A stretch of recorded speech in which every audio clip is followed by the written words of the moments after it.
Passons à la question 20.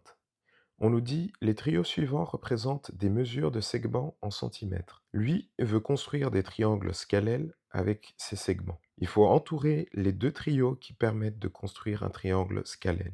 Pour construire un triangle scalène, il faut que 1. La somme des deux plus petits côtés soit strictement supérieure au plus grand et 2. Les trois côtés aient des longueurs différentes. Pour le premier trio, on va vérifier la première condition. 6 plus 5 doit être strictement plus grand que 10. C'est le cas, donc la première condition est vérifiée. Et est-ce que les trois côtés ont bien des longueurs différentes? Oui, donc on a bien un triangle scalène. Pour le deuxième trio, on voit directement qu'on a deux côtés de même longueur. On est en présence ici d'un triangle dit isocèle, donc ce n'est pas un triangle scalène. Pour le trio suivant, je vérifie à nouveau la première condition. 4 plus 5 est strictement plus grand que 6, c'est le cas.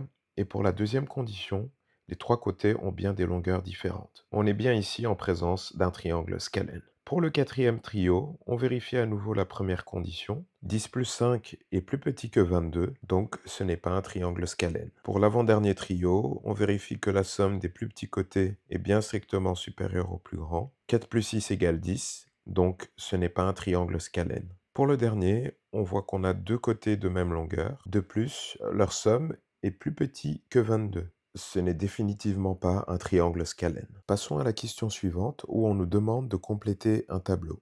On a tout d'abord un premier triangle qui a un angle de 70 degrés et qui est isocèle en C. Je sais que la somme des amplitudes des angles dans un triangle vaut 180 degrés et que si il est isocèle en C, A et B ont les mêmes amplitudes. Je résous mon équation et je trouve que A vaut 55 degrés. Même chose pour B. Pour le second triangle, on sait que l'amplitude de l'angle B vaut 30 degrés et qu'il est rectangle en A. À nouveau, je sais que la somme des amplitudes des angles dans un triangle vaut 180 degrés et que s'il est rectangle en A, l'amplitude de l'angle A vaut 90 degrés. Je résous mon équation afin de trouver l'amplitude de l'angle C qui vaut 60 degrés. Passons au dernier exercice du livret 2. On nous donne un rectangle ABCD dont les diagonales se coupent en X. Il faut déterminer la mesure du segment DX et justifier la réponse à l'aide d'une propriété. Ensuite, il faudra cocher l'adjectif qui caractérise le triangle AXD. La mesure du segment DX vaut 5 car les diagonales dans un rectangle se coupent en leur milieu,